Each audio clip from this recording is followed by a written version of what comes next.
Hello everyone. आज के इस वीडियो में हम लोग कुछ क्वेश्चंस करेंगे उन टॉपिक्स के ऊपर जो कि हम लोग पढ़ चुके हैं पॉइंटर्स के बारे में। So let's start our first question. तो हम लोग का फर्स्ट क्वेश्चन से स्टार्ट करते हैं। So I have written the code.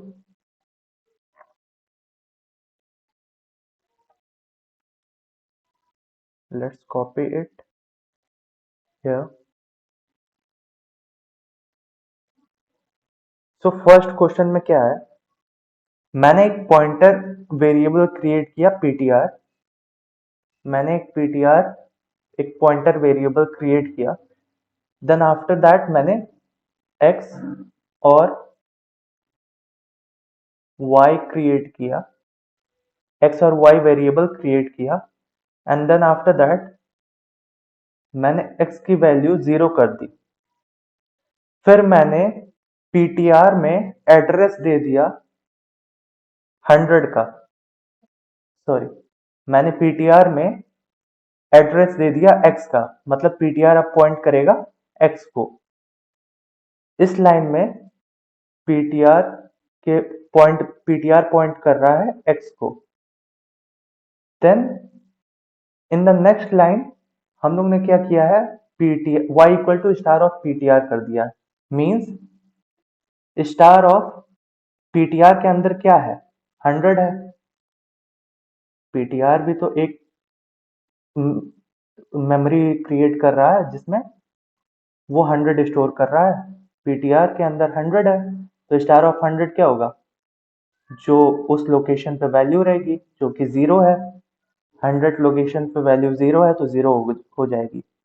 Then after that y equal to 0, क्योंकि स्टार ptr 0 हो गया तो y इक्वल टू 0 हो जाएगा। तो यहाँ पे y जो है वो 0 हो जाएगा। Then star of ptr equal to 1 है, तो स्टार ऑफ 100 क्या हो जाएगा, वो भी 1 हो जाएगा। मतलब इस लोकेशन पे जाके वैल्यू चेंज कर देनी है 1। तो यहाँ पे इसका मतलब हो जाएगा कि x भी तुम्हारा 1 हो जाएगा। अब तुम x और y प्रिंट कर रहे हो, तो x की वैल्यू 1 हो गई, y की वैल्यू 0 हो गई। तो 1,0 is our output. So let's run it on Visual Studio Code and see the output.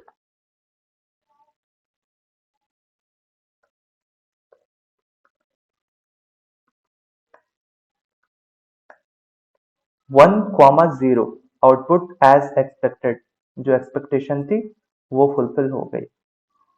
Let's see second question. So second question का कोड जो है वो ये है।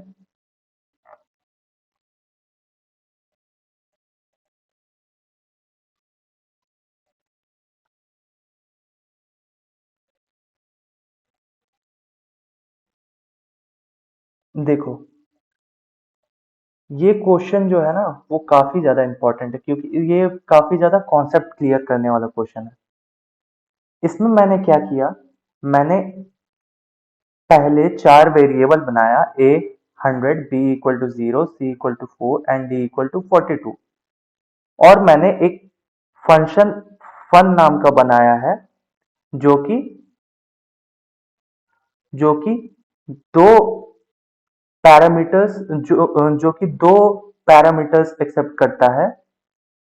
और वो पैरामीटर्स क्या होने चाहिए, तुम्हारा एड्रेस होना चाहिए, क्योंकि ये जो है ये तुम्हारा क्या है, ये तुम्हारा है पॉइंटर जो कि तुम्हारा एड्रेस एक्सेप्ट करेगा।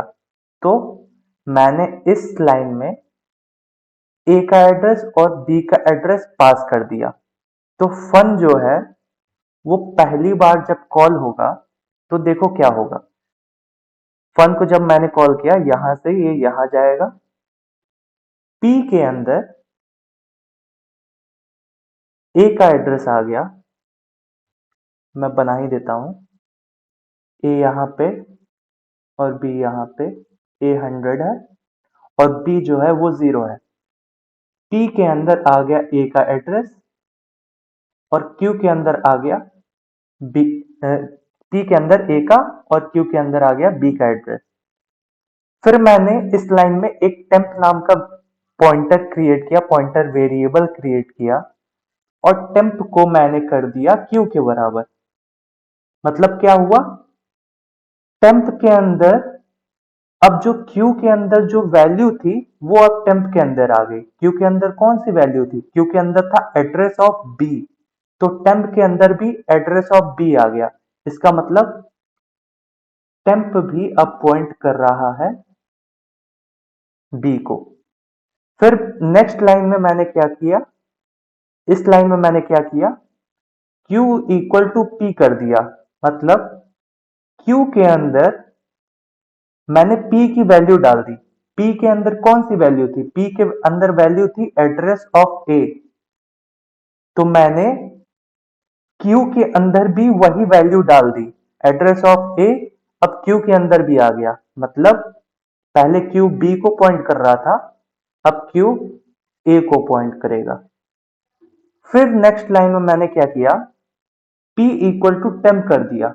इसका मतलब क्या हुआ कि P के अंदर टेम्प की वैल्यू आ गई। टेम्प के अंदर कौन सी वैल्यू थी, एड्रेस ऑफ B, तो अब P के अंदर भी आ गया एड्रेस ऑफ B, तो P अब इसको A को नहीं पॉइंट करके अब B को पॉइंट करेगा।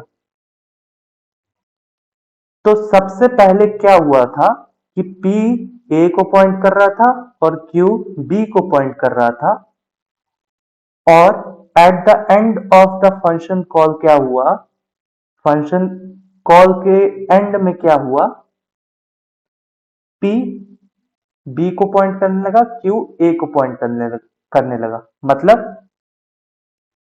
स्वैप हो गई, जो P और Q के अंदर वैल्यूज थी वो स्वैप हो गई। ठीक, लेकिन वैल्यूज P और Q के अंदर स्वैप हुई है, मतलब एड्रेसेस स्वैप हुए हैं ना। जो A और B में जो वैल्यूज थी वो तो अभी भी सेम है, देखो वो तो अभी भी सेम है। सो यहां पे A अभी भी 100 है, B अभी भी 0 है। देन आफ्टर दैट इस लाइन पे आ जाओ, A less than C, A less than C, A की वैल्यू 100 है, C की वैल्यू 4 है, तो ये फॉल्स हो जाएगा और यहां पे आ जाएगा। अब फन दूसरी बार बुलाया गया, पहली बार बुलाया गया तो हम लोग ने देखा क्या हुआ, फिर दूसरी बार बुलाया गया और इस बार हम लोग A का एड्रेस और D का एड्रेस हम लोग पास कर रहे हैं। सेम पिछले बार की तरह, जैसे P A को पॉइंट कर रहा था, Q B को पॉइंट कर रहा था, इसमें P A को पॉइंट कर रहा है, Q D को पॉइंट कर रहा है, और at the end P B को पॉइंट कर रहा था और Q A को पॉइंट कर रहा था। उसी तरह P D को पॉइंट करेगा यहां पे और Q A को पॉइंट करेगा। लेकिन वैल्यू तो चेंज हुई नहीं ना, A और D की वैल्यू तो सेम ही रही, तो यहां पे भी A 100 ही रहा और D 42 रहा। तो यहां पे अगर प्रिंट करोगे A को तो वो 100 ही आ जाएगा। सो कोड रन करके देखते हैं कि आंसर सही भी है कि तुक्केबाजी चल रही है।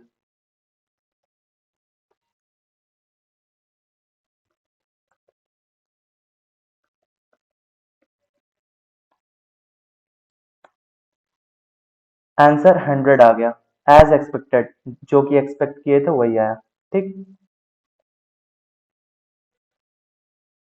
सो अब थर्ड क्वेश्चन देखते हैं।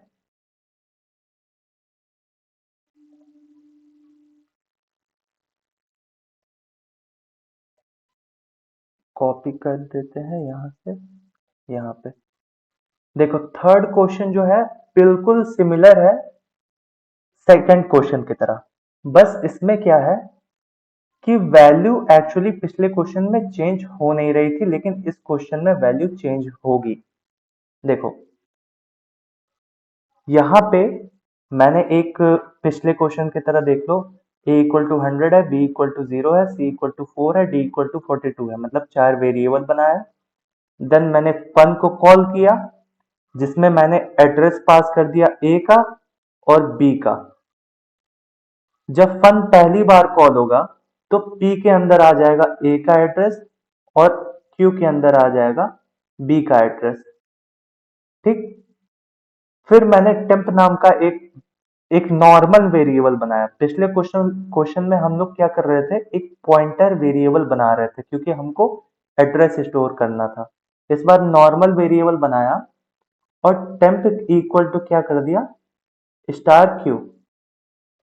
और एज यू नो दैट अगर P A को पॉइंट कर रहा है या फिर P A का एड्रेस स्टोर कर रहा है तो star P equal to A equal to कितना हो जाएगा, 100 हो जाएगा।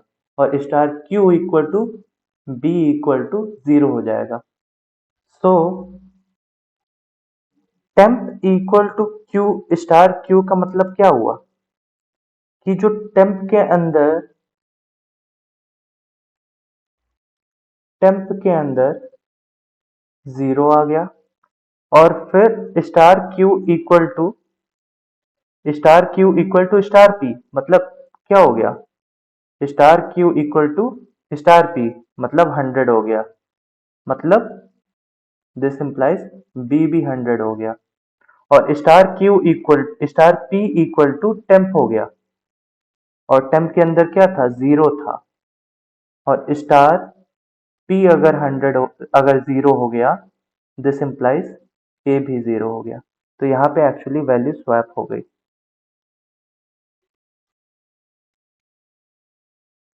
ठीक, अब इस बार ये ट्रू हो जाएगा और फन जो है दूसरी बार कॉल होगा। ठीक, फिर इसके बाद P के अंदर C का एड्रेस और Q के अंदर A का एड्रेस आएगा। देन फिर मैंने एक टेम्प नाम का वेरिएबल बनाया जो कि इस बार क्या होगा, star P equal to C equal to कितना होगा, 4 होगा और star Q equal to A equal to A की वैल्यू अब देखो अब 0 हो गई है। A की वैल्यू अब 0 हो गई है। टेम्प इक्वल टू अब स्टार Q का मतलब क्या हो गया, टेम्प के अंदर 0 आ गया और star Q equal to star P जो नेक्स्ट लाइन है इसका मतलब क्या हो गया कि स्टार Q की वैल्यू जो है वो 4 हो गई। दिस इंप्लाइज दैट A की वैल्यू 4 हो गई। ठीक, नेक्स्ट लाइन में star P equal to temp हो गया।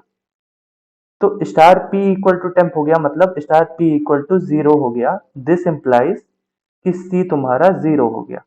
तो यहाँ पे A की वैल्यू 4 हो गई, C की वैल्यू 0 हो गई। तो वैल्यू स्वैप हो गई। C की वैल्यू जाते वक्त C की वैल्यू 0 थी, A की वैल्यू A की वैल्यू 0 थी, C की वैल्यू 4 थी। आते वक्त स्वैप हो गई। फिर थर्ड टाइम जब कॉल होगा तो क्या होगा, वही चीज होगा, स्वैप हो जाएगी। तो P जो है A का एड्रेस स्टोर कर रहा है, Q किसका किसका D का एड्रेस स्टोर कर रहा है। जाते वक्त वैल्यू 4 है और 42 है तो आते वक्त वैल्यू क्या देगा, स्वैप हो जाएगी। A की वैल्यू 42 हो जाएगी और D की वैल्यू हो जाएगी 4। तो यहाँ पे आंसर 42 आ जाएगा।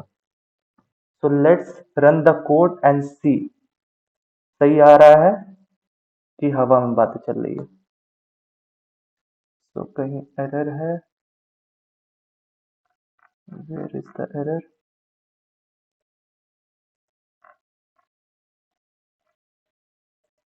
I don't see any error.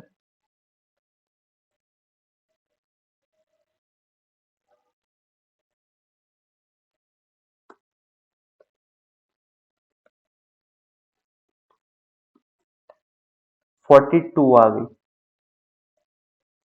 So this was all in this video guys. Thank you for watching and please जो C और C++ की जो प्लेलिस्ट है उसको एक्सेस कर लेना क्योंकि जो वीडियोस है वो सीक्वेंशियल वे में आएगी। तो एक भी मिस करोगे तो आगे का समझ में नहीं आएगा।